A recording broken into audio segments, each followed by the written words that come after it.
നമ്മുടെ പരിപാടി ഒരാഴ്ച കഴിഞ്ഞ് പരിപാടിയെ കുറിച്ചിട്ടൊക്കെ എല്ലാവർക്കും നല്ല അഭിപ്രായങ്ങളാണുള്ളത്. അപ്പം നമ്മള് ഓരോ ദിവസം നടക്കുന്ന കോയമാരുമായി ബന്ധപ്പെട്ടുള്ള അന്നത്തെ ദിവസം കോയ ഉണ്ടാക്കുന്ന പ്രശ്നങ്ങൾ, അന്നത്തെ സമകാലികമായ വിഷയങ്ങൾ, അതുപോലെ ആഗോളതലത്തിൽ നടക്കുന്ന കാര്യങ്ങൾ, അതുപോലെ നമ്മുടെ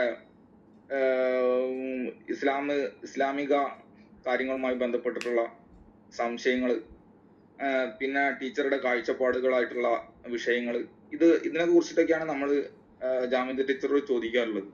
നമുക്ക് ഏത് ചോദ്യങ്ങളും ടീച്ചറോട് ചോദിക്കാം. ടീച്ചർക്ക് അറിയില്ലെങ്കിൽ, ആ വിഷയം പറയാൻ താല്പര്യമില്ലെങ്കിൽ ടീച്ചർ ആ ക്വസ്റ്റ്യൻ വിടും. ടീച്ചറുടെ അഭിപ്രായങ്ങളും ടീച്ചറുടെ കാഴ്ചപ്പാടുകളുമായി ബന്ധപ്പെട്ട് നിങ്ങൾക്ക് ഏത് ക്വസ്റ്റ്യനും ചോദിക്കാം. അപ്പൊ ഇന്നത്തെ നമ്മുടെ ഒരു വിഷയം ടീച്ചർ ഇട്ടിട്ടുള്ളത് ഇസ്ലാം മാത്രമാണോ ഭീകരത എന്നുള്ള ഒരു വിഷയമാണ്. ആ വിഷയത്തിൽ ഊന്നിയിട്ട് ചോദ്യം ചോദിക്കാനോ അല്ലെങ്കിൽ ആ വിഷയത്തിൽ ഊന്നിയിട്ട് നമ്മുടെ അഭിപ്രായങ്ങൾ പറയാനോ ഒക്കെ നമുക്ക് അവസരമുണ്ട്. നമ്മൾ ചോദ്യം ചോദിക്കാനെങ്കിൽ 1 മിനിറ്റ് സമയം നമുക്ക് ചോദ്യം ചോദിക്കാൻ തരും. നമുക്കൊരു സ്റ്റേറ്റ്മെന്റ് വെക്കാനാണെങ്കിൽ 3 മിനിറ്റ് തരും. അത് 3 പ്രാവശ്യം വെച്ചിട്ട് തരും. എന്നിട്ട് നമുക്ക് ചോദ്യം ചോദിക്കാൻ വേണ്ടിയിട്ട് നമുക്ക് സാധിക്കും. അത് കഴിഞ്ഞിട്ട് സ്പീക്കർ പാനലിൽ വേറെ ആരും ഇല്ലെങ്കിൽ അവർക്ക് ടീച്ചറോട് വീണ്ടും ഡിസ്കഷന് വേണ്ടിയിട്ട് തുടർന്ന് പോകാൻ വേണ്ടിയിട്ടുള്ള അവസരവും നമുക്കുണ്ട്. ടീച്ചർക്ക് ഈ വിഷയവുമായി ബന്ധപ്പെട്ടിട്ട് ചോദ്യങ്ങൾക്കുള്ള മറുപടി 7 മിനിറ്റ് ആണ് പരമാവധി നമ്മൾ അനുവദിക്കുന്നത്. യൂട്യൂബിൽ കോൾ ഉണ്ട് എന്നുണ്ടെങ്കിൽ നമ്മൾ ആ കോളിനനുസരിച്ചിട്ട് നമ്മൾ ഇടപെടുകയും അതുപോലെ തന്നെ അവസരങ്ങൾ കൊടുക്കുകയും ഒക്കെ ചെയ്യും. സ്ത്രീകളൊക്കെ ആണെന്നുണ്ടെങ്കിൽ അവർക്ക് എന്തെങ്കിലും അനുഭവങ്ങളോ കാര്യങ്ങളോ പറഞ്ഞിട്ട് ചോദ്യം ചോദിക്കാനൊക്കെ ഉണ്ടെങ്കിൽ അവർക്ക് അതിന്റെ സമയം അനുവദിക്കും. പുരുഷന്മാരാണ് എന്നുണ്ടെങ്കിൽ നമുക്ക് അവരുടെ ചോദ്യവും അവരുടെ സ്വഭാവവും അവരുടെ ചോദ്യത്തിന്റെ കണ്ടന്റ് ഒക്കെ അനുസരിച്ചായിരിക്കും നമ്മൾ അവർക്ക് സമയം അനുവദിക്കുന്നത്. അപ്പൊ അതുകൊണ്ട് എല്ലാവരും കയറി വരിക, ചോദ്യങ്ങൾ ചോദിക്കുക. നമ്മുടെ പരിപാടിയിലേക്ക് എല്ലാവരെയും ക്ഷണിക്കുന്നു. നമ്മുടെ ഈ പരിപാടിയുമായി ബന്ധപ്പെട്ടിട്ട് അതിന്റെ ഒരു ആമുഖ ഭാഷണത്തിന് വേണ്ടിയിട്ട് ഒരു 5 മിനിറ്റ് അനുവദിച്ചുകൊണ്ട് ജാമിദ ടീച്ചറെ ഈ പരിപാടിയിലേക്ക് സ്വാഗതം ചെയ്യുന്നു.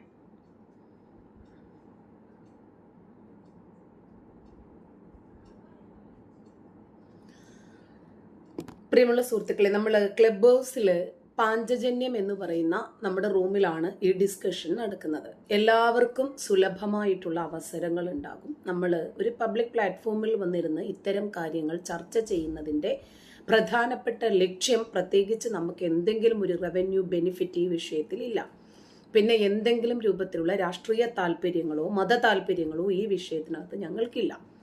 മറിച്ച് ലോകത്തെ മുഴുവനും വരിഞ്ഞു മുറുക്കുന്ന മതതീവ്രവാദത്തെയും ഭീകരതയെയും രാജ്യവിരുദ്ധതയെയും പബ്ലിക്കിൽ കൊണ്ടുവരിക, ഈ ഒരൊറ്റ ലക്ഷ്യമേ നമുക്ക് ഈ വിഷയത്തിനകത്തുള്ളൂ. ഇന്ന് തന്നെ നമ്മുടെ രാജ്യത്തിന്റെ പ്രധാനമന്ത്രിയെ അപമാനിച്ച ഒരു വീഡിയോ നിങ്ങളിൽ എത്ര പേരുടെ ശ്രദ്ധയിൽപ്പെട്ടിട്ടുണ്ടെന്ന് എനിക്കറിയില്ല. AI വെച്ചിട്ട് ഒരു വീഡിയോ ചിത്രീകരിക്കുകയാണ്. ഇവൻ ഒരു രാജ്യദ്രോഹിയാണ് എന്ന് പറയാതെ വയ്യ. കാരണം G7 രാജ്യങ്ങളുടെ ഒരു സമ്മേളനം നടക്കുന്നു. അതിനകത്ത് അവരുടെ എല്ലാ നേതാക്കന്മാരും, നമുക്കറിയാം G20 ഉച്ചകോടി പോലെയുള്ള ഒരുപാട് വിഷയങ്ങളിൽ ഇന്ന് വളരെ പ്രധാനപ്പെട്ട ഒരു സ്ഥാനം നമ്മുടെ രാജ്യത്തിനുണ്ട്. അപ്പോൾ അതിനകത്തൊരു സമ്മേളനം നടക്കുന്നതാണ് AI വെച്ചിട്ട് ഇവൻ ചിത്രീകരിക്കുന്നത്. എന്നിട്ട് പ്രധാനമന്ത്രി നരേന്ദ്രമോദി കൈനീട്ടുന്നു. G7 രാജ്യങ്ങളുടെ നേതാക്കൾ ഒരുമിച്ച് നിൽക്കുന്ന സമയത്താണ് പ്രധാനമന്ത്രി കൈനീട്ടുന്നത്. അതില് ട്രംപും മറ്റ് രാജ്യത്തിന്റെ നേതാക്കളും എല്ലാം നരേന്ദ്രമോദിയുടെ 2 കൈകളിലേക്കും മാറി മാറി തുപ്പുന്നു. നരേന്ദ്രമോദി ഈ തുപ്പലെടുത്തിട്ട് തന്റെ മുഖത്ത് തേച്ചതിന് ശേഷം ചിരിക്കുന്നു. അൻസാരി കൈപ്പാടി എന്ന് പറയുന്ന ഒരു നല്ല വാപ്പയ്ക്കുണ്ടായി നല്ല ഉമ്മ നല്ല സംസ്കാരത്തിൽ വളർത്താത്ത ഒരു അലവലാതി AI വഴി ചിത്രീകരിച്ച ഒരു വീഡിയോ. ഈ വീഡിയോയുടെ സൈഡില് അവന്റെ മോന്തയും അവൻ വെച്ചിട്ടുണ്ട്. അതിലവൻ ആർത്ത് ചിരിക്കുന്നു. എന്നിട്ട് ആ വീഡിയോയ്ക്ക് അവനൊരു അടിക്കുറിപ്പ് കൊടുത്തിട്ടുണ്ട്. രാജ്യത്തെ നാണം കെടുത്തിയിരിക്കുന്നു. ഇത് കേൾക്കുന്ന ഒരു മുറിയനെ സംബന്ധിച്ചിടത്തോളം അവൻ എന്താ ചിന്തിക്കുക? അതെ, G7 ഉച്ചകോടി നടക്കുന്ന സമയത്ത്, അതല്ലെങ്കിൽ G20 ഉച്ചകോടി നടക്കുന്ന സമയത്ത് നരേന്ദ്രമോദി ഇതുപോലെ നേതാക്കന്മാരുടെയൊക്കെ തുപ്പല് മുഖത്ത് തേച്ചു എന്നല്ലേ, അങ്ങനെ ഈ രാജ്യത്തെ അപമാനിച്ചു എന്നല്ലേ പറഞ്ഞിരിക്കുന്നത്? ശരിക്കു പറഞ്ഞാല് ഈ വീഡിയോ ആ രാജ്യങ്ങളിലൊക്കെയുള്ള ആളുകളോ ഭരണാധികാരികളോ ഒക്കെ കണ്ടാൽ നമ്മുടെ രാജ്യത്തിന്റെ സംസ്കാരത്തെ സംബന്ധിച്ച് അവരെങ്ങനെയാ വിലയിരുത്തുക? ഇതുപോലെ ഒരു മുറിയനായിട്ടുള്ള ഒരു രാജ്യദ്രോഹി ഭീകരനല്ലാതെ ഈ രൂപത്തിൽ ഈ രാജ്യത്തിന്റെ പ്രധാനമന്ത്രിയെ നാണം കെടുത്തുന്ന ഒരു വീഡിയോ ഉണ്ടാക്കാൻ പറ്റുമോ? ഒരുപാട് ആളുകൾ പരാതിയുമായിട്ട് രംഗത്ത് വന്നിട്ടുണ്ട്. വിവിധ സംഘടനകൾ രംഗത്ത് വന്നിട്ടുണ്ട്. കേരള പോലീസ് ഈ വിഷയത്തിൽ എന്ത് നടപടിയെടുക്കുമെന്ന് അറിയില്ല. അപ്പൊ എന്തുകൊണ്ടാണ് ഇതുപോലെയുള്ള വിഷയങ്ങൾ നമ്മൾ ചർച്ച ചെയ്യുന്നത് എന്ന് നിങ്ങൾ അറിയണം. മറ്റൊന്ന്, ഒരു ബാർ ഹോട്ടലിന്റെ പേരാണ്. ഹോട്ടൽ ശ്രീറാം എന്നാണ് ആ ഹോട്ടലിന്റെ പേര്. പക്ഷേ അതിന്റെ നെയിം ഓഫ് ലൈസൻസ് വന്നിരിക്കുന്നത് BP മുഹമ്മദും അബ്ദുൾ റഷീദും 2 പേരുടെ പേരാണ്. എങ്ങനെയും പണം ഉണ്ടാക്കിയാൽ മതി. ഹലാലും ഹറാമും ഒക്കെ നമ്മൾ പറയേണ്ടിടത്ത് പറയും, അതല്ലാതെ അത് ലംഘിക്കേണ്ടിടത്ത് കൃത്യമായിട്ട് ലംഘിക്കുകയും ചെയ്യും. ഒരു ബാറിന്റെ ലൈസൻസ് ആണ് 2 മുറിയന്മാരുടെ പേരിൽ. നോക്കണം, എന്തുകൊണ്ടാണ് ബാറുകൾക്ക് മുഹമ്മദ് നബി എന്ന് പേര് വരാത്തത്? അതല്ലെങ്കിൽ തികച്ചും ഹലാൽ ബാർ എന്ന് പേര് കൊടുക്കാമല്ലോ. ഇവരിപ്പോ കൃഷ്ണന് മന്തി വെച്ചില്ലേ? കൃഷ്ണൻ അൽഫാം മന്തി വെച്ചിട്ട് ഇവര് കണിയൊരുക്കിയല്ലോ. അതെന്താ അതിന് ഇവർക്ക് ധൈര്യമില്ലാതെ പോയത്? ഇതൊന്നും യാദൃച്ഛികമല്ല എന്നാണ് ഈ പറഞ്ഞു വരുന്നത്. ഇപ്പോ ജിഹാദി ഹോട്ടലുകൾ നമുക്കറിയാം. പാരഡൈസ് ഗുരുവായൂര്, അവന്റെ തുണി പൊക്കി സുനയിൽ നിന്നും മുടി പറിച്ചിട്ടാണ് തുളസി തറയിലിട്ട്. ഇതൊക്കെ എന്തിനു വേണ്ടിയാണ്? എതിർഭാഗത്ത് നിൽക്കുന്ന മതവിഭാഗങ്ങളുടെ മതവികാരങ്ങളെ വ്രണപ്പെടുത്തുക, അധിക്ഷേപിക്കുക, ദശലക്ഷക്കണക്കിന് മനുഷ്യന്മാർ ആരാധിക്കുന്ന, അതല്ലെങ്കിൽ ഹിന്ദുക്കൾ ആരാധിക്കുന്ന അവരുടെ ആരാധ്യ വസ്തുവിനെ, ക്രിസ്ത്യാനികൾ ആരാധിക്കുന്ന ആരാധ്യ വസ്തുവിനെ കളിയാക്കുക, പരിഹസിക്കുക, അങ്ങനെ അവരുടെ മതവികാരം വ്രണപ്പെടുത്തുക. അതല്ലാതെ ഇവരെന്താ ഇതുകൊണ്ടൊക്കെ ഉദ്ദേശിക്കുന്നത്? മറ്റൊന്നാണ്, മലപ്പുറം വിഭജിക്കണം. മലപ്പുറം കേന്ദ്രഭരണ പ്രദേശമാകുന്നതല്ലേ അതിനേക്കാളേറെ നല്ലത്. ഇങ്ങനെ എവിടെ പോയാലും തങ്ങളുടേതായിട്ടുള്ള മതമുദ്രകൾ പാലിക്കാനും ഇപ്പതാ PM ശ്രീയെ എതിർക്കുന്നു. ഇതുപോലെ എവിടെ പോയാലും പ്രശ്നങ്ങൾ പ്രശ്നങ്ങൾ പ്രശ്നങ്ങൾ. നമ്മൾ ആകെ മൊത്തം ടോട്ടൽ പ്രശ്നമാണ് എന്ന് ജനങ്ങൾക്ക് ഏതാണ്ട് മനസ്സിലായിട്ടുണ്ട്. അതുകൊണ്ട് തന്നെയാണ് ഇവരുണ്ടാക്കുന്ന പ്രശ്നങ്ങൾ കാരണം ലോകം അഭിമുഖീകരിക്കുന്ന പ്രശ്നങ്ങൾ തുറന്നു പറയാൻ ഇതുപോലെയുള്ള പ്ലാറ്റ്ഫോമുകൾ നമ്മൾ ഉപയോഗപ്പെടുത്തുന്നത്. ഓക്കെ,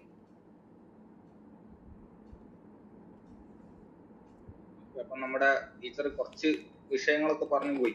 നമുക്ക് ഇനി എന്തെങ്കിലും ചോദ്യങ്ങളോ എന്തെങ്കിലും കാര്യങ്ങളോ എന്തെങ്കിലും വിഷയങ്ങളോ പറയാനുണ്ടെങ്കിൽ ആർക്കെങ്കിലും പറയാനുണ്ടെങ്കിൽ പറയാം. ആർക്കെങ്കിലും ഉണ്ടോ?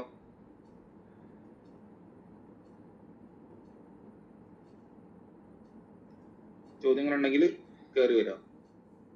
ഞാൻ ടീച്ചറോടൊരു ചോദ്യം ചോദിക്കുകയാണ്. അതായത് നമ്മുടെ UK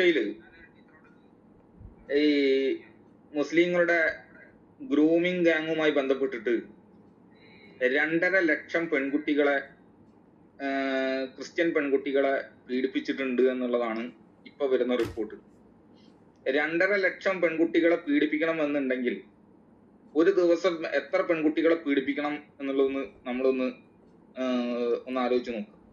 എത്ര വർഷം കൊണ്ടാണ് ഇത് പീഡിപ്പിച്ചെന്ന് നോക്കുന്ന സമയത്ത് 4-5 വർഷത്തിന്റെ ഉള്ളിലാണ്. 4-5 വർഷത്തിന്റെ ഉള്ളില് 2.5 ലക്ഷം പെൺകുട്ടികളെ പീഡിപ്പിക്കണമെങ്കിൽ ഒരു ദിവസം എത്ര പെൺകുട്ടികളെ പീഡിപ്പിക്കേണ്ടി വരും? അപ്പൊ ഇത്രയ്ക്ക് വലിയ പീഡനങ്ങളും ഇത്രയ്ക്ക് വലിയ കാര്യങ്ങളും നടക്കുന്ന സമയത്ത് അത് നടക്കാനുള്ള കാരണം എന്താണ് എന്നുള്ളത് ഒരു ചോദ്യം. രണ്ടാമത്, ഇത് നടക്കുന്ന സമയത്ത് ഈ ക്രൈസ്തവ വിഭാഗത്തിൽപ്പെട്ടുള്ള സഭകളും പള്ളിയിലച്ചന്മാരും അതുമായി ബന്ധപ്പെട്ടുള്ള അവർക്ക് സംരക്ഷണം ഒരുക്കേണ്ട സർക്കാരുകളും ഇവരാരും ഒന്നും മിണ്ടുന്നില്ല എന്ന് മാത്രമല്ല, അത് അവർക്ക് സഹായം ചെയ്ത് കൊടുക്കുന്ന രീതിയിലേക്കുള്ള മനോഭാവങ്ങളുമായിട്ടാണ് ഇവർ മുന്നോട്ട് പോകുന്നത്. അപ്പൊ അതിനെ കുറിച്ചിട്ട് ടീച്ചറുടെ കാഴ്ചപ്പാടുകൾ എന്താണ് ഒന്ന് അറിഞ്ഞു കഴിഞ്ഞിട്ടാണെങ്കിൽ താല്പര്യമുണ്ട്. ഇസ്ലാമിക രാജ്യങ്ങളില് ഒരുപാട് പ്രശ്നങ്ങൾ ഉണ്ടാകുമ്പോഴും അവിടെ മതം പിടിമുറുക്കുമ്പോഴും അവർക്ക് നിൽക്കക്കള്ളിയില്ലാതെ വരുമ്പോഴാണ് വിവിധ രാജ്യങ്ങളിലേക്ക് ഇവർ ചേക്കേറുന്നത്. അങ്ങനെ അവിടെ ചേക്കേറി കഴിഞ്ഞാൽ അവർക്ക് അവരുടെ മതപരമായിട്ടുള്ള ലക്ഷ്യങ്ങൾ പ്രാവർത്തികമാക്കേണ്ടതുണ്ട്.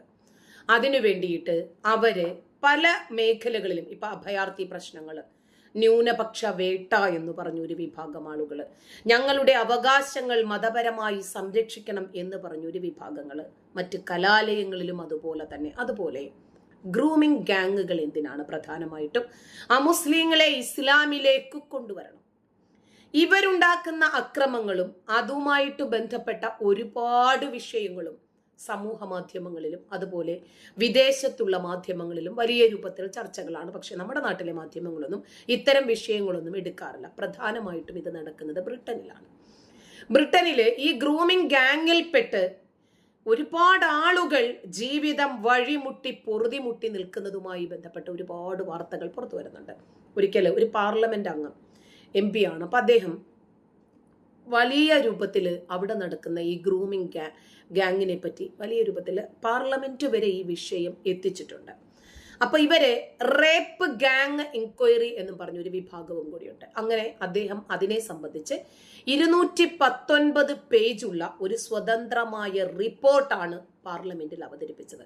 കാരണം ഈ രാജ്യത്തിന്റെ നിലനിൽപ്പിനെ തന്നെ ബാധിക്കുന്ന വിഷയമാണ് എന്നാണ് അദ്ദേഹം അതിനകത്ത് അഡ്രസ് ചെയ്തത്. പതിറ്റാണ്ടുകളായി ഈ രൂപത്തിലുള്ള അക്രമങ്ങൾ നടന്നിട്ടും ബന്ധപ്പെട്ട ഭരണാധികാരികളോ പോലീസോ നിയമ സംവിധാനങ്ങളോ അത് തടയുന്നതിൽ പരാജയപ്പെട്ടു എന്നും അതിനെ എങ്ങാനും ആരെങ്കിലും ശക്തിയുക്തം എതിർത്താൽ അവർ വംശ വെറി ഉള്ളവനായിട്ടാണ് അവിടെ ചിത്രീകരിക്കുക എന്നും അതുകൊണ്ട് നടപടിയെടുക്കാൻ പോലും മടിക്കുന്നു എന്നാണ് MP പാർലമെന്റിൽ അവതരിപ്പിച്ചത്. കാരണം എതിരെ നിൽക്കുന്നത് ഇസ്ലാം മത തീവ്രവാദികളായതുകൊണ്ട് എതിർക്കാൻ ആ രാജ്യത്തെ ഭരണകൂടം പോലും ഭയന്നു നിൽക്കുന്ന ഒരു ഭയാനകമായ സാഹചര്യത്തെ സംബന്ധിച്ചിട്ടാണ് MP അത് ഓർമ്മിപ്പിച്ചത്. കുറ്റവാളികളായിട്ടുള്ള വിദേശ പൗരന്മാരെ നാടുകടത്തണം.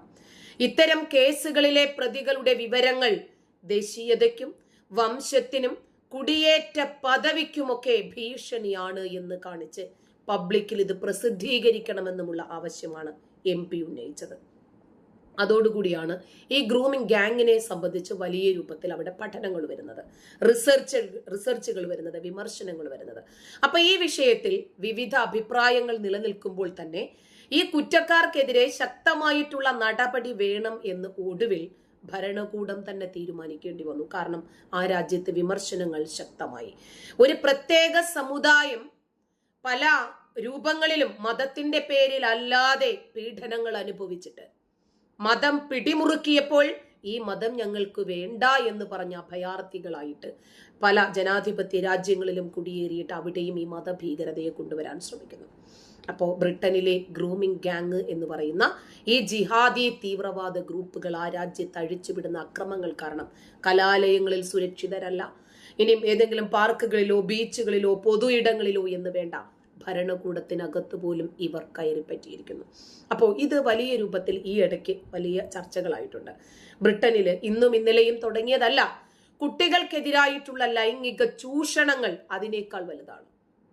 അതായത് ഇത് പ്രധാനമായിട്ടും സിറിയ, പാകിസ്ഥാൻ പോലെയുള്ള സ്ഥലങ്ങളിൽ നിന്ന് വന്നിട്ടുള്ള ഒരു വിഭാഗം തീവ്രവാദികളാണ് ഇതൊക്കെ ചെയ്തുകൊണ്ടിരിക്കുന്നത്. ഈ ചൂഷണങ്ങൾക്കെതിരെ നടപടിയെടുക്കാൻ അധികൃതർ മടിച്ചു നിൽക്കുന്നു. അതിന് പ്രധാനപ്പെട്ട കാരണം മതപരമായിട്ടുള്ള അവർക്ക് നൽകുന്ന പരിഗണനകളാണ്. 2 രാഷ്ട്രീയ സമ്മർദ്ദങ്ങളാണ്. അപ്പോ ദേശത്തിന് തന്നെ രാജ്യത്തിന് തന്നെ നാണക്കേടായി അപമാനമായി മാറിയിരിക്കുന്ന ഈ വിഷയത്തെ സംബന്ധിച്ച് നമ്മുടെ രാജ്യത്ത് അതിനേക്കാൾ സംസാരിക്കേണ്ടതുണ്ട്.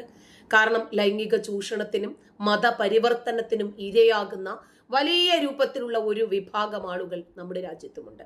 ഇപ്പോൾ ഇതിനു മുമ്പ് ലൈംഗിക ചൂഷണത്തിന് ഇരയായിട്ടുള്ള സാമന്ത വുഡ്ഹൗസ് എന്ന് പറയുന്ന ഒരു യുവതി തന്റെ ദുരനുഭവങ്ങൾ UK ഒരു മാധ്യമത്തിലൂടെ പുറത്തുവിടുന്നുണ്ട്. രാജമയ എന്ന് പറയുന്ന ഒരു വ്യക്തിയും അങ്ങനെ അതിനെ തുടർന്ന് ഒരുപാട് ആളുകൾ ഈ ഗ്രൂമിംഗ് ഗാങ്ങിന്റെ വലയിലും ഈ ജിഹാദി ഭീകരരുടെ വലയിലും പെട്ടിട്ട് ഏതാണ്ട് 2.5 ലക്ഷത്തോളം കുട്ടികളും അതിലേറെ സ്ത്രീകളും പെൺകുട്ടികളും ഇവരുടെ ഗാങ്ങുകൾക്ക് ഇരയായിട്ടുണ്ട് എന്ന് കാണിക്കുന്നുണ്ട്. ഇവർക്ക് മതമാണ് ലക്ഷ്യം. ഇപ്പൊ ബ്രിട്ടനിലെ ഇത്തരം സംഭവങ്ങളെ ഇന്ത്യൻ സാഹചര്യങ്ങളുമായിട്ട് താരതമ്യം ചെയ്തു നോക്കുമ്പോൾ നമ്മൾ അതിനേക്കാൾ വലിയ ഭീഷണിയിലാണ്. ഈ കുറ്റകൃത്യങ്ങൾക്കെതിരെ ശക്തമായിട്ടുള്ള നടപടികൾ എടുക്കാൻ പലപ്പോഴും നമ്മുടെ രാജ്യത്തിന് പോലും സാധിക്കാത്ത സാഹചര്യമുണ്ട്.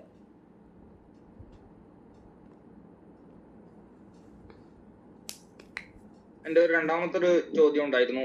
ഈ ഇതുപോലത്തെ പീഡനങ്ങൾ നടക്കുന്ന സമയത്ത് ഇപ്പം നമ്മുടെ ഈ ക്രിസ്ത്യൻ വിഭാഗത്തിൽപ്പെട്ടുള്ള പിഞ്ചു കുട്ടികളാണ് ഇതിനൊക്കെ ഇരയാക്കപ്പെടുന്നത്. സ്കൂളിൽ പോകുന്ന കുട്ടികളാണ് ഇതിനൊക്കെ ഇരയാക്കപ്പെടുന്നത്. ഉത്തരേന്ത്യയിൽ എന്തെങ്കിലും പ്രശ്നം ഉണ്ടെങ്കിൽ കാലിലടിയും മെഴുകുതിരി കത്തിച്ചും കണ്ട് നടക്കളിയിലെത്തണം. ക്രിസ്ത്യൻ സമൂഹത്തിന്റെ സംരക്ഷണത്തിനും അതിനു വേണ്ടിയിട്ട് നിലനിൽക്കേണ്ട ആളുകള് 2.5 ലക്ഷം പെൺകുട്ടികളെ പീഡിപ്പിച്ചിട്ടും ഇതിനെതിരെ ഒരു കാമാന്നുള്ള രണ്ടക്ഷരം ഇവർക്കെതിരെ പറയാൻ വേണ്ടിയിട്ട് ധൈര്യം കാണിക്കുകയോ ആ സമൂഹത്തിന് ഒരു ധൈര്യം കൊടുക്കാൻ വേണ്ടിയിട്ട് തയ്യാറാവുകയോ ഭരണകൂട സംവിധാനങ്ങളിൽ അഭിപ്രായം പറയാൻ വേണ്ടിയിട്ട് അവർക്ക് വേണ്ടിയിട്ട് ഭരണകൂട സംവിധാനങ്ങളിൽ സ്വാധീനം ചെലുത്താൻ വേണ്ടി തയ്യാറാവുകയോ ഇങ്ങനത്തെ യാതൊരു പരിപാടികളും ഇവരുടെ ഭാഗത്തു നിന്ന് ഉണ്ടായിട്ടില്ല. ഏതെങ്കിലും ഒരു സംഘപരിവാറുകാരനാണ് ഈ ഏതെങ്കിലും ഒരു ക്രിസ്ത്യൻ പെൺകുട്ടിയെ ബലാത്സംഗം ചെയ്തത് എന്നുണ്ടെങ്കിൽ എന്തായിരിക്കും പള്ളിയിലച്ചന്മാരുടെ അവസ്ഥ? എന്തുകൊണ്ടാണ് 2.5 ലക്ഷം ക്രിസ്ത്യൻ പെൺകുട്ടികളെ ബലാത്സംഗം ചെയ്തിട്ടും പള്ളിയിലച്ചൻ മിണ്ടാത്തത് എന്നുള്ളത് ഒരു ചോദ്യം ഉണ്ടായിരുന്നു. ടീച്ചർ അതിന്റെ മറുപടി പറഞ്ഞില്ല.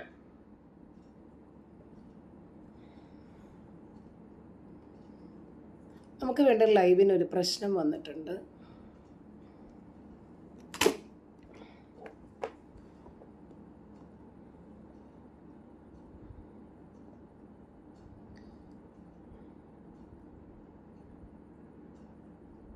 കേൾക്കുന്നുണ്ടോ? ഞാൻ കേട്ടു ലൈവേ കട്ടായിപ്പോയി. അപ്പൊ ഞാൻ അതിന്റെ പിന്നാലെ ആയിപ്പോയി. അതായത് നമ്മുടെ രാജ്യത്തായിരുന്നാലും ലോകത്തിന്റെ ഏതു കോണിലായിരുന്നാലും ശരി, ഈ ഇസ്ലാം മത ഭീകരരാണ് എതിരെ നിൽക്കുന്നതെങ്കിൽ ഒരിക്കലും പള്ളിയിലച്ചന്മാരോ ക്രിസ്ത്യൻ മിഷനറിമാരോ ക്രിസ്ത്യൻ പുരോഹിതരോ എതിർക്കില്ല.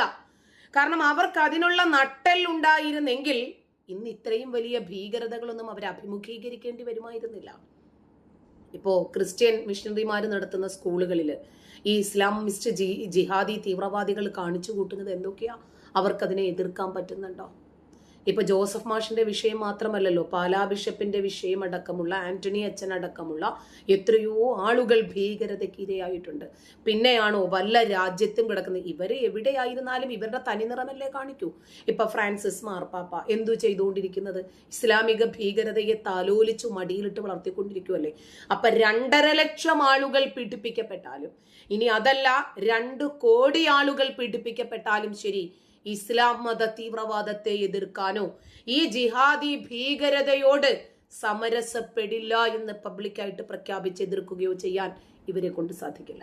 പിന്നെ നമ്മൾ അതിനെക്കുറിച്ച് സംസാരിച്ചിട്ട് കാര്യമില്ലല്ലോ, അവരെതിർക്കില്ല. അപ്പം അവരുടെ സമുദായത്തിൽപ്പെട്ടുള്ള ആളുകൾക്ക് ഈ പുരോഹിതന്മാരുമായിട്ട് ഉള്ള ഒരു പ്രതീക്ഷ വേണ്ട എന്നാണ് ടീച്ചർ പറഞ്ഞ് അവസാനിപ്പിക്കുന്നത് അല്ലെ? തീർച്ചയായിട്ടും. കാരണം അവർക്കൊരിക്കലും അവരുടെ തന്നെ സമുദായത്തിനു വേണ്ടി സംസാരിക്കാൻ സാധിക്കില്ല. ഇപ്പൊ നോക്ക്, മലപ്പുറം വിഭജിക്കണം എന്ന ആവശ്യവുമായിട്ട് ആരാ രംഗത്ത് വന്നിരിക്കുന്നത്? അതേപോലും നമ്മുടെ ജോഷി അച്ഛൻ, അദ്ദേഹം എന്താ പറയുന്നത്? ന്യൂനപക്ഷങ്ങളുടെ അവകാശങ്ങൾ ലഭിക്കുന്നില്ല എന്ന് പറഞ്ഞു. ആ ലഭിക്കുന്നതിന് വേണ്ടി എന്തെങ്കിലും ചെയ്തോ? വഖഫ് ബോർഡ് എതിരെ എന്തെങ്കിലും ചെയ്തോ? പോട്ടെ, PM ശ്രീ, ഇത് എന്തിനു വേണ്ടിയാണെന്ന് നമുക്കറിയാം. നമ്മുടെ രാജ്യത്തുള്ള ആയിരക്കണക്കിന് സ്കൂളുകൾക്ക് നവോത്ഥാനം ഉണ്ടാകണം, പുരോഗതി ഉണ്ടാകണം, നവീകരിച്ച രൂപത്തിലുള്ള വിദ്യാഭ്യാസം ഉണ്ടാകണം. ഇത് മാത്രമേ ഇതിനകത്ത് ലക്ഷ്യമുള്ളൂ. ഇതിനകത്ത് വേറെ ഏതെങ്കിലും ഒരു മതമോ ജാതിയോ സംഘടനയോ ഒന്നും കടന്നു വരുന്നില്ല.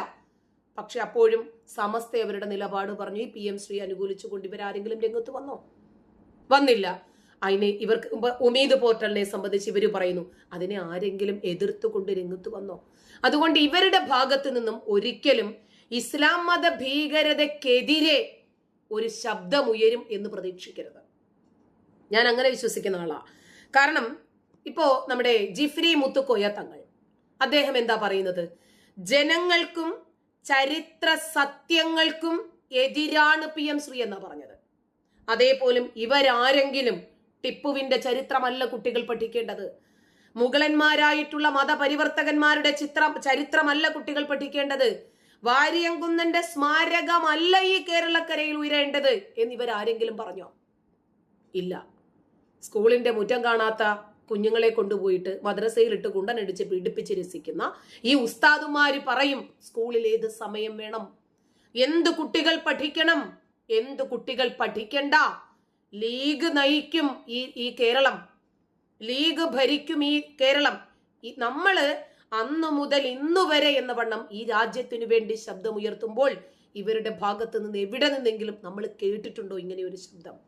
ഇനി കേൾക്കാൻ പറ്റുമെന്നാണോ? ഞാൻ പ്രതീക്ഷിക്കുന്നില്ല. കാരണം വിദ്യാഭ്യാസ സമ്പ്രദായത്തിൽ പോലും മതം കൈകടത്തുമ്പോൾ, മത തീവ്രത കയറി വരുമ്പോൾ ഇവർക്ക് ശബ്ദിക്കാൻ സാധിക്കില്ലെങ്കിൽ ഇനി ഏത് സാഹചര്യത്തിലാണ് ഇവരിൽ നിന്നും ഒരു എതിർ ശബ്ദം നമ്മൾ പ്രതീക്ഷിക്കേണ്ടത്? വേണ്ടെന്നാണ് എൻ്റെ അഭിപ്രായം. ഇനിയും ചോദ്യങ്ങളുണ്ട്. ചോദ്യങ്ങൾ ആരെങ്കിലും സ്പീക്കർ പാനൽ ആർക്കെങ്കിലും ചോദ്യങ്ങൾ ഉണ്ടെങ്കിൽ ചോദിക്കാം. താഴത്ത് ആരെങ്കിലും ചോദ്യങ്ങൾ ഉണ്ടെങ്കിൽ കയറി വരാം. ആർക്കെങ്കിലും ചോദ്യങ്ങളുണ്ടോ?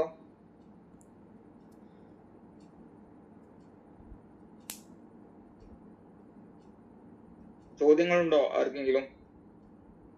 ടീച്ചറുടെ കാഴ്ചപ്പാടുകൾ ആരാൻ ചോദ്യങ്ങളൊന്നുമില്ല. ഓക്കെ, ചോദിച്ചോളൂ.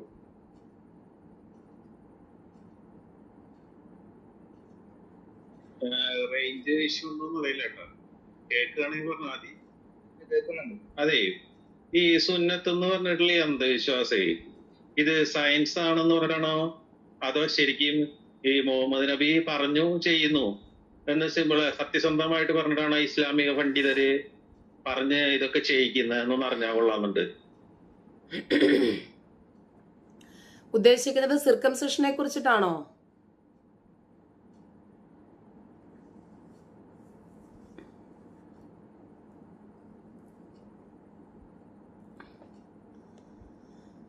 സുഹൃത്തെ, ഉദ്ദേശിക്കുന്നത് ചേലാകർമ്മത്തെ കുറിച്ചിട്ടാണോ? ഇതിന് മതപരമായ അടിത്തറയുമില്ല, ശാസ്ത്രീയമായിട്ടുള്ള അടിത്തറയുമില്ല. ചുരുക്കം പറഞ്ഞാല് 2 വർഷം കഴിഞ്ഞിട്ട് വെള്ളപ്പൊക്കം ഉണ്ടാകുമെന്ന് പറഞ്ഞാൽ ഇപ്പോഴേ തുണി പൊക്കി പിടിക്കേണ്ട കാര്യമില്ല. ഏതെങ്കിലും ഒരു ശരീരഭാഗത്തിന് ക്യാൻസർ ഉണ്ടാകുമെങ്കിൽ ആ സമയത്ത് അതെന്താന്ന് വെച്ചാൽ ചികിത്സാ രീതികൾ ചെയ്താൽ മതി. എങ്ങാനും ലിംഗാഗ്ര ചർമ്മത്തിന് ക്യാൻസർ ഉണ്ടാകുമോ എന്ന് ഭയന്ന് ഉള്ളതൊന്നും ചെത്തിക്കളയേണ്ട ഒരു കാര്യവുമില്ല. പിന്നെ പ്രവാചകൻ അത് ചെയ്തിട്ടില്ല. പ്രവാചകന്റെ അനുചരന്മാരിൽ ആരും അത് ചെയ്തതായിട്ട് രേഖകളില്ല. പ്രവാചകന്റെ ചെറുകുട്ടികൾ അത് ചെയ്തതായിട്ട് രേഖയില്ല. അപ്പൊ ഇത് മതവുമായിട്ട് ബന്ധപ്പെട്ട ഒരു വസ്തുതയല്ല. ഒന്ന്. രണ്ടാമത്തെ കാര്യം, പ്രവാചകനെ സംബന്ധിക്കുന്ന ബുഖാരി റിപ്പോർട്ട് ചെയ്യുന്ന ഒരൊറ്റ ഹദീസേ ഉള്ളൂ ഈ വിഷയത്തില്. 80ാമത്തെ വയസ്സിൽ ഇബ്രാഹിം നബി കോടാലി കൊണ്ട് പരിച്ഛേദന ഏറ്റിട്ടുണ്ട്. അതുകൊണ്ട് നമ്മൾ ഇബ്രാഹിമി മില്ലത്ത് അഥവാ ഇബ്രാഹിമിന്റെ ചര്യ നിലനിർത്തണം എന്ന രൂപത്തിൽ അങ്ങനെ ഒരു സുന്നത്ത് ഇവിടെ നിലനിൽക്കുന്നുണ്ട്. പക്ഷേ സുന്നത്ത് എന്ന് പറഞ്ഞാൽ തന്നെ നടപടിക്രമം അഥവാ ചര്യ, ചെയ്താൽ പ്രതിഫലമുള്ളത്, അതല്ലെങ്കിൽ ചെയ്തില്ലെങ്കിൽ ശിക്ഷയില്ലാത്തത് എന്നൊക്കെയാണ് പൊതുവെ സാങ്കേതികമായിട്ട് സുന്നത്തിനെ വിവക്ഷിച്ചിരിക്കുന്നത്. പക്ഷേ ഇവിടെ നിർബന്ധമായ ഒരു കർമ്മമായിട്ട് ഇവിടെ മാറുവാണ്. കാരണം ഇന്ന് ജനിക്കുന്ന കുഞ്ഞുങ്ങളെ പോലും 7 ദിവസം 9 ദിവസമൊക്കെ ആകുമ്പോഴേക്ക് ചേലാകർമ്മം ചെയ്ത് കുഞ്ഞുങ്ങൾ അമിത രക്തസ്രാവം വന്ന് മരണത്തിനിടയാകുന്ന ഒരുപാട് സംഭവങ്ങൾ ഇവിടെയുണ്ട്. അപ്പൊ ഇതൊന്നും ശാസ്ത്രീയമോ മതപരമോ ആയിട്ടുള്ള യാതൊരു അടിത്തറയുമില്ല. അതുപോലെ നവാസ് മന്നാനി എന്നൊക്കെ പറയുന്ന പണ്ഡിതന്മാര് സ്ത്രീകൾക്കും ഇത് ഫീമെയിൽ ജെനിറ്റൽ മ്യൂട്ടിലേഷൻ സ്ത്രീകൾക്കും ഇത് അനിവാര്യമാണ് എന്നും അങ്ങനെ ചെയ്യാത്തവർ ഇസ്ലാം മതവിശ്വാസികളല്ല എന്നും പറഞ്ഞിട്ടുള്ള മതവിധിയൊക്കെ പുറപ്പെടുവിക്കുന്നുണ്ട്. ഇതിനൊന്നും യാതൊരു അടിത്തറയുമുള്ള വസ്തുതകളല്ല.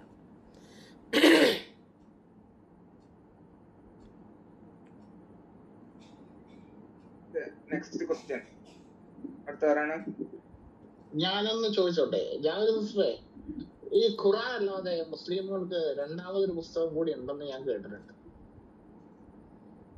അത് സത്യമാണോ? അല്ലേ? ഖുർആൻ അല്ലാതെ മറ്റൊരു പുസ്തകം എന്ന് പറഞ്ഞാൽ അത് ഹദീസാണ്. അല്ലല്ല, അങ്ങനെയല്ല. ഞാനത് സത്യത്തില് വിട്ടുപിടിച്ചൊരു സംഭവമാണ്. അജി ബ്രദറുമായിട്ടൊക്കെ നിങ്ങളൊന്ന് ഡിസ്കസ് ചെയ്യുമ്പോഴാണ് അത് കയറി വരുന്നത്. കുറെ പേര് കേൾക്കുന്ന ഒരു സംഭവമാണ്. പക്ഷെ അങ്ങനെ ഒരു ബുക്ക് ഉണ്ട്. ആ ബുക്കിന്റെ പേരെന്താ? ടോട്രോകാനാവിയൻ എന്ന് പറയാം. പക്ഷെ ഞാനത് റിവീൽ ചെയ്യുന്നത് ശരിയല്ല എന്ന് തോന്നുന്നു. അത് കാരണം ഞാൻ ഇതിനു മുമ്പ് കേട്ടിട്ടുണ്ടായിരുന്നു. അദ്ദേഹം ഇന്നൊരു ഗ്രൂപ്പിൽ കയറിയിട്ട് അത് പറഞ്ഞതാണ്. ഞാനത് പറയാതിരിക്കുന്നതാണ് നല്ലതെന്നാണ് ഞാൻ വിശ്വസിക്കുന്നത്. പക്ഷെ അങ്ങനെ ഒരു ബുക്ക് നിങ്ങൾ ചോദിക്കാതിരിക്കുന്നല്ലേ നല്ലത്. നിങ്ങൾ പറയാതിരിക്കുകയാണെങ്കിൽ പിന്നെ നിങ്ങൾ വെറുതെ വന്ന് ചോദ്യം ചോദിക്കണോ? നിങ്ങളൊരു കാര്യം പറയുമ്പോ ആ പുസ്തകത്തെ കുറിച്ചിട്ട് എന്താണെന്ന് അറിയാതെ അങ്ങനെ ഒരു പുസ്തകം ഉണ്ടെങ്കിൽ ഇന്ന പുസ്തകം ഉണ്ടോ എന്നുള്ളത് ചോദിക്കല്ല. അങ്ങനെയല്ലേ ചോദ്യം വേണ്ട. അല്ലെങ്കിൽ നിങ്ങൾക്ക് അറിഞ്ഞിട്ട് നിങ്ങൾ പറയാതിരിക്കല നിങ്ങളെ ചോദ്യം എന്ന് പറയുന്നത്. നിങ്ങൾക്ക് അറിയില്ലെങ്കിൽ പോട്ടെ എന്ന് ചോദിക്കുക. നിങ്ങൾ അറിഞ്ഞിട്ടും ഉണ്ടാതിരിക്കലാണോ ചോദ്യം ചോദിക്കുമ്പോ? അല്ല അല്ല സുപ്രു, അതങ്ങനെയല്ല. ജാമ്യ സിസ്റ്റർ അതിനെ പറ്റി ഒന്ന് പഠിക്കുന്നത് നല്ലതായിരിക്കും. ഓക്കെ, ജാമ്യ ടീച്ചറെ പഠിപ്പിക്കാം. അതാ അല്ല പരിപാടി. നിങ്ങൾ ചോദ്യം ചെയ്യണ്ട മിസ്റ്റർ. അല്ല, ഞാൻ ഇതാണ് ചോദിച്ചത്, അങ്ങനെ ഒരു പുസ്തകം ഉണ്ടോ എന്നാണ് ഞാൻ ചോദിച്ചത്. അങ്ങനെ ഒരു പുസ്തകം ഉണ്ടെങ്കിൽ അങ്ങൊന്ന് പറയുകയാണെങ്കിൽ നല്ലതായിരുന്നു.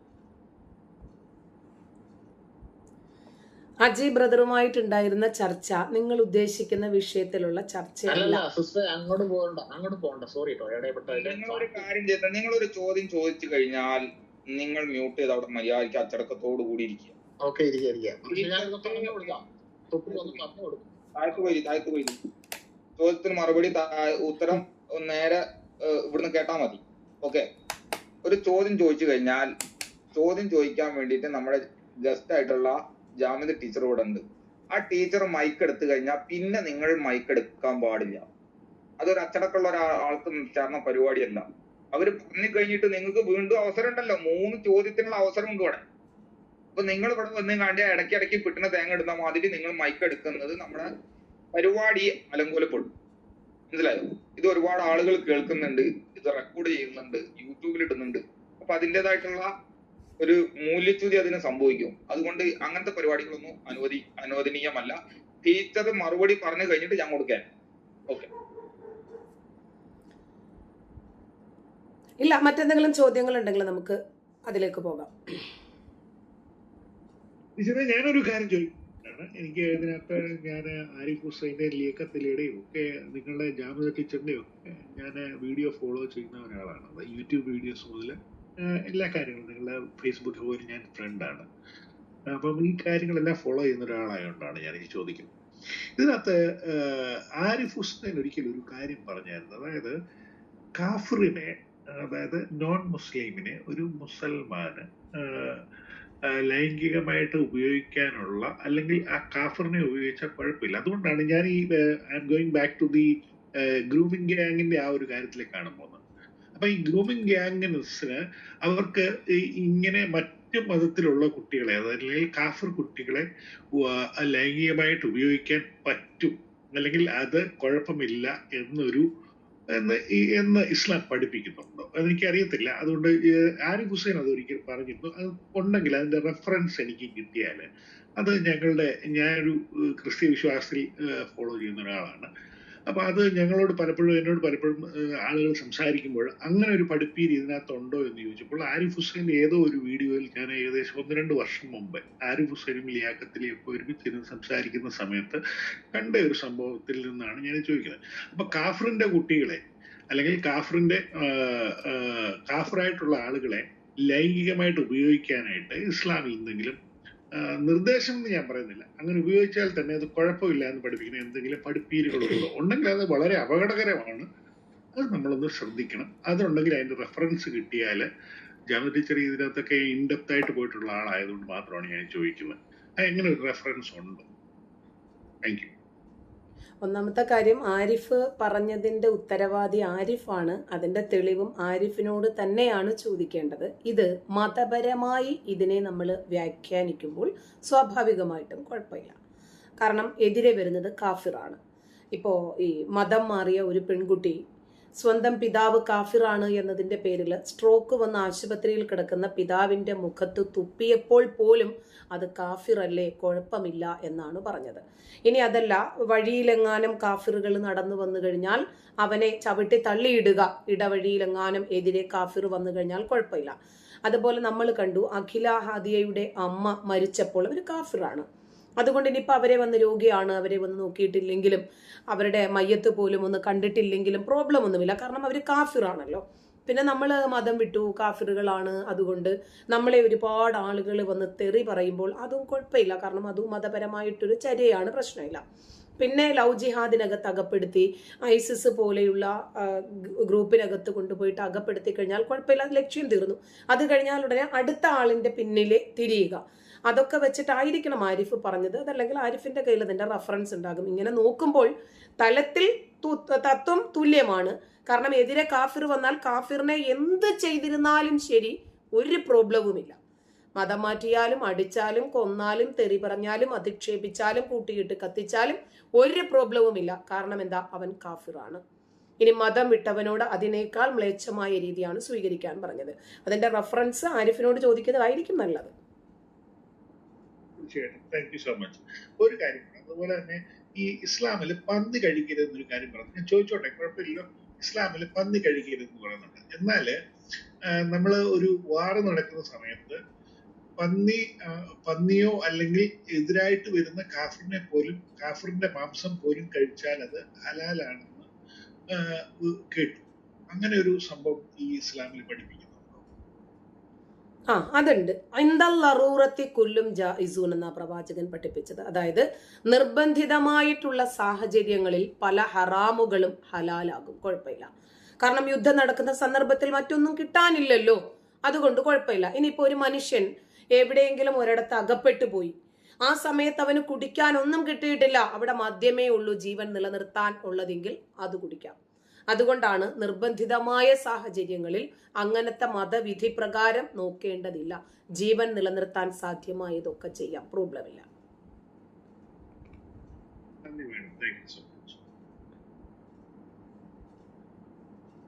നെക്സ്റ്റ് ചോദ്യം. ടീച്ചർ നമസ്കാരം. ഒരു ചോദ്യം ചോദിക്കാനുള്ളത്, നമ്മളിപ്പോൾ ഈ ക്ലബ് ഹൗസിൽ ഇപ്പോഴത്തെ ഏറ്റവും ലേറ്റസ്റ്റ് ചർച്ച നമ്മൾ ഈ പലതരത്തിലുള്ള ആഖ്യാനങ്ങൾ അല്ലെങ്കിൽ ആലാപന വ്യത്യാസങ്ങൾ ഒക്കെ ഉണ്ട് എന്നുള്ള ചർച്ച വരുന്നത്. അതായത് ഇപ്പം നമ്മൾ ഭാഷയെ തന്നെ നോക്കിയാൽ അറിയാം. കാസർഗോഡ് ഭാഗത്തൊക്കെ പോയിട്ട് ഹോട്ടലിൽ ഭക്ഷണം കഴിച്ചാൽ ഇലയെടുത്ത് ചാടിക്കള എന്ന് പറയും. ഇലയെടുത്ത് ചാടിക്കള എന്ന് വെച്ചാൽ നമ്മൾ മലബാർ മറ്റുള്ള ഭാഗത്ത് പോയി കഴിഞ്ഞെങ്കിൽ ഇലയെടുത്തായിട്ട് കൂടെ ചാടാൻ നമ്മൾ ഉദ്ദേശിക്കുക. പക്ഷേ അതിനർത്ഥം എന്ന് വെച്ചാൽ ഇലയെടുത്ത് പുറത്ത് കളയുക എന്നുള്ളതാണ്. അപ്പോൾ ഇവർ പറയുന്നത്, ഇവരൊക്കെ പറയുന്നത് ഈ വാക്കുകളുടെ വ്യത്യാസം ഒരുപക്ഷെ മാറിയിട്ടുണ്ടാവും, പക്ഷെ അർത്ഥം മാറുന്നില്ല എന്നൊക്കെയാണ് അവർ പറയുന്നത്. പക്ഷേ നമ്മുടെ മറ്റുള്ള ടീം, ക്ലബ് ഹൗസിൽ നിന്ന് മറ്റൊരു ടീം പറയുന്നുണ്ട് വാക്കുകൾ മാറിയിട്ടുണ്ട്, അർത്ഥങ്ങൾ മാറിയിട്ടുണ്ട്, അത്തരത്തിൽ ഒരുപാട് ഖുർആനുകളുണ്ട് എന്നൊക്കെ ചർച്ച നടക്കുന്നുണ്ട്. അതിനെക്കുറിച്ച് ടീച്ചർ എപ്പോഴെന്ന് പറയാം? അർത്ഥം മാത്രമല്ല മാറിയിട്ടുള്ളത്, വാക്കുകൾ മാറിയിട്ടുണ്ട്, സെന്റൻസുകൾ തന്നെ മാറിയിട്ടുണ്ട്, പിന്നെ പുല്ലിംഗങ്ങള് സ്ത്രീലിംഗങ്ങളായിട്ടുണ്ട്, ഏകവചനങ്ങള് ബഹുവചനങ്ങളായിട്ടുണ്ട്. അപ്പോൾ ഇവര് തൽക്കാലം ഒന്ന് രക്ഷപ്പെടാൻ വേണ്ടിയിട്ട്, കാരണം ഒരുപാട് തരം, ഇന്ന് നിലവിൽ ഏകദേശം 45ഓളം ഖുർആനുകളുണ്ട്. അതുകൊണ്ട് അതവർക്ക് 45 തരത്തിലുള്ള ഖുർആനുകൾ ഉണ്ട് എന്ന് പറയാൻ പറ്റാത്തത് കൊണ്ട് തൽക്കാലം ഇതിനെ നിഷേധിക്കാനും പറ്റുന്നില്ല. അതുകൊണ്ട് ഇവരൊന്ന് പറഞ്ഞു വെച്ചു ഖുർആൻ 7 തരത്തിൽ പാരായണം ചെയ്യുന്നുണ്ട് എന്ന്. അതല്ല സത്യം. ഖുർആൻ തന്നെ വ്യത്യസ്തമായ രൂപത്തിലുണ്ട്. ചില ഖുർആനുകളിൽ ഇത്രയും അധ്യായങ്ങളില്ല, ചില ഖുർആനുകളിൽ ഇതിനേക്കാൾ കൂടുതലുണ്ട്, ചിലതില് വചനങ്ങൾക്ക് വ്യത്യാസമുണ്ട്. അപ്പൊ നമ്മൾ ചോദിക്കുന്നത് ഇതാണ്, അള്ളാഹു പറഞ്ഞത് ഇതിനെ അള്ളാഹു സംരക്ഷിക്കുമെന്നാണ്. അങ്ങനെയാണെങ്കിൽ ജിബ്രീൽ അള്ളാഹുവിൽ നിന്നും കേട്ട ഖുർആൻ ഏതാണ്? ജിബ്രീൽ മുഹമ്മദ് നബിക്ക് കൊണ്ടു കൊടുത്ത് മുഹമ്മദ് നബി പറഞ്ഞ അന്നത്തെ ഖുർആൻ എഴുത്തുകാർ എഴുതി വെച്ചതാണോ ഇന്ന് നമ്മുടെ കയ്യിലുള്ള ഖുർആൻ? ഇപ്പോ പടച്ചോൻ ലൗഹിൽ മഹ്ഫൂദിനകത്ത് സൂക്ഷിച്ചിരിക്കുന്ന ഖുർആൻ, അതിനകത്ത് നിന്ന് ശകലമായിട്ട് എടുത്തിട്ട് ജിബ്രീലിന് കൊടുക്കുന്നു. ജിബ്രീൽ അത് കാണാതെ പഠിക്കുന്നു. ജിബ്രീൽ അത് വന്നിട്ട് മുഹമ്മദിന് കൊടുക്കുന്നു. മുഹമ്മദ് അനുചരന്മാർക്ക് പറഞ്ഞു കൊടുക്കുന്നു, അവരത് കാണാതെ പഠിക്കുന്നു. അപ്പോൾ കാണാതെ പഠിക്കുമ്പോൾ ചില വിഷയങ്ങളുണ്ട്. ഒരാൾ പഠിക്കുന്നത് പോലെ തന്നെ ആയിരിക്കില്ല മറ്റാളും പഠിക്കുന്നത്. അവരങ്ങനെ കല്ലിലും മുള്ളിലും മരത്തിന്റെ തോലിലും മൃഗങ്ങളുടെ തോലിലും ഒക്കെ ഇത് എഴുതി വെക്കുന്നു. അപ്പൊ മനപ്പാഠമാക്കി എന്ന് പറഞ്ഞിട്ട് ഈ ഖലീഫ അബൂബക്കർ, ആദ്യത്തെ ഖലീഫ സെയ്ദിനെ കൊണ്ടാണ് ആദ്യമായിട്ട് അതൊക്കെ നമുക്കൊന്ന് സ്വരൂപിച്ച് വെച്ചാലോ എന്ന് ഒരു ആശയം ഉണ്ടാകുന്നത്. അപ്പോൾ ഉസ്മാൻ പറഞ്ഞു, പ്രവാചകൻ പറഞ്ഞിട്ടുണ്ട് ഒന്നും എഴുതി വെക്കരുത്, ഒന്നും സൂക്ഷിക്കരുത് എന്ന്. അങ്ങനെ ഉസ്മാൻ അത് ചുട്ടു എന്നാണ് പറഞ്ഞു വരുന്നത്. അതല്ല സത്യം. കാരണം ഉസ്മാന്റെ ഖുർആനാണ് ഇന്ന് നിലവിലുള്ളത്. അപ്പൊ പലതരം അഭിപ്രായങ്ങൾ ഉണ്ടാകാതിരിക്കുന്നതിന് വേണ്ടി അള്ളാഹു കൊടുത്ത വെളിപാട് അബൂബക്കർ എഴുതി വെച്ചതെല്ലാമാണ് അബൂബക്കറും ഉസ്മാനും കൂടെ കൂട്ടിയിട്ട് കത്തിച്ചത്. അപ്പോൾ തന്നെ അതിന്റെ ദൈവികത നഷ്ടപ്പെട്ടു കഴിഞ്ഞു. ഇന്ന് നിലവിൽ ഒരുപാട് ഖുർആനുണ്ട്. വർഷ് എന്ന് പറയുന്ന ഖുർആനുണ്ട്. ഇന്ന് 99% ആളുകളും ഉപയോഗിക്കുന്നത് ലോകത്ത് ഹഫ്സ് എന്ന് പറയുന്ന ഖുർആനാണ്. അപ്പോ ഹഫ്സ് ഉണ്ട്, ഖാലൂൻ എന്ന് പറയുന്നിട്ട് ഒരു ഖുർആനുണ്ട്, അൽ ബാസി, കുംബുൽ, അൽ ദൂരി, ഹിഷാം, അൽ Suri, Ibnu ദഖ്വാൻ, Khalaf, Khallad, Abul Haris, Ibnu Ayyash, Ibnu ദഖ്വാൻ, Ibnu Gemma's, Ruwais, റൗഹ്, Ishaq, Idris ഇങ്ങനെ തുടങ്ങി ഒരുപാട് ഖുർആനുകൾ ഇന്ന് നിലവിലുണ്ട്. ഇതൊക്കെ പല പല വേർഷനാണ്. അതായത് ലിപികൾക്കല്ല വ്യത്യാസം. ഇപ്പൊ കാസർഗോഡ് പറയുന്നത് പോലെ, തിരുവനന്തപുരത്തെ ഭാഷ പോലെ, കൊല്ലം ഭാഷ പോലെ അല്ല. ഇത് ആലാപന ശൈലിയിലല്ല വ്യത്യാസം, വാക്കുകളിൽ വ്യത്യാസമുണ്ട്, അതിന്റെ ഘടനയിൽ വ്യത്യാസമുണ്ട്, പദങ്ങളിൽ വ്യത്യാസമുണ്ട്, സെന്റൻസുകളിൽ വ്യത്യാസമുണ്ട്. അപ്പൊ ഖുർആൻ ക്രോഡീകരണം തന്നെ സംശയാസ്പദമായിട്ടുള്ള സാഹചര്യത്തിലാകുമ്പോൾ ഖുർആന് വിശ്വാസ്യത നഷ്ടപ്പെടും. അപ്പോ ഇതിനകത്ത് ഒരുപാട് ന്യൂനതകളുണ്ട്, നിരവധി പ്രശ്നങ്ങളുണ്ട്. അപ്പൊ ഖുർആൻ ആയത്തുകൾ മനഃപാഠമാക്കി വെച്ചിരുന്നു, അതാണ് ക്രോഡീകരിച്ചത് എന്ന് പറയുമ്പോൾ തന്നെ ദൈവികത നഷ്ടപ്പെടുന്നു.